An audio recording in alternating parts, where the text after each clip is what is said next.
ဆရာတို့ဒီအပေါ်ပင်မှာ80လို့ထွက်တာ ਨੇ เนาะဆရာတို့လေးပင်ကလင်နာရဲ့အပေါ်ဆုံးဘက်မှာเนาะအပေါ်ဆုံးဘက်မှာ80ဆိုပြီးတော့နက်ခတ်ထွက်တာ ਨੇ သူ့ရဲ့နောက်ဘက်မှာ43လို့ထွက်တယ်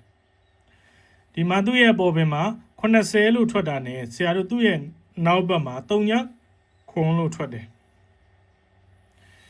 သူ့ရဲ့အပေါ်ပင်မှာ80လို့ထွက်တာ ਨੇ သူ့ရဲ့နောက်ဘက်မှာ4334ဆိုပြီးတော့ခွန်ဘရိတ်ထွက်တယ်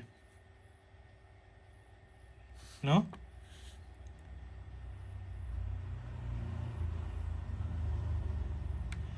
အဲ့ဒီလိုပဲဆရာတို့ခုဒီမှာလည်းပဲ80လို့ထွက်တာ ਨੇ ဆရာတို့ဒီမှာထိုးရမှာဒီဘာဘရိတ်နဲ့ထိုးရမှာလဲခွန်ဘရိတ်နဲ့လုံအောင်ထိုးပြီးတော့ main တင်ပြီးထိုးရမှာဒီ80ဆိုတာ ਨੇ 34ဆိုတာကို main တင်ပြီးတော့ထိုးပေးရမှာဖြစ်ပါတယ်